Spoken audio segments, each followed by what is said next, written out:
Part 1 में मैंने बताया था उस रात का सच। जब वो बिना सिर वाला बाबा मेरे सामने आया, मैं बच के भाग गया, पर विजय वहीं रह गया। उसके बाद पूरा गांव मशाल लेकर निकल पड़ा। हमने नदी के किनारे तक ढूंढा, पुराने बरगद के पेड़ के पास और उस पहाड़ी के पीछे भी, जहां रात में कोई जाने की हिम्मत नहीं करता।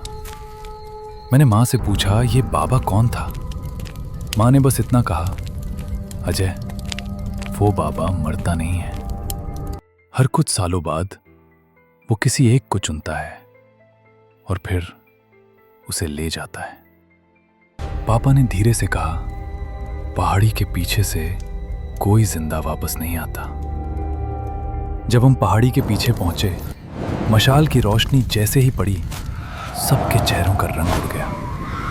विजय जमीन पर बैठा था, बेजान, न चीख न आवाज, बस आंसू, और उसकी आंखें बिल्कुल फटी हुई।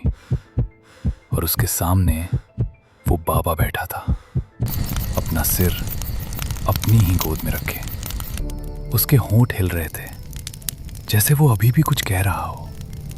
तभी गांव के बड़े बाबा ने चिल्लाकर कहा, सब मशाल ऊपर करो, हनुमान चालीसा शुरू करो। मंत्रों की आवाज रात के सन्नाटे को चीरने लगी। मशाल की रोशनी बाबा पर पड़ी और वो धीरे धीरे धुआं बनने लगा। पहले हाथ, फिर गोद, फिर वो सिर, और फिर बस हवा। हम विजय को उठाकर घर आए।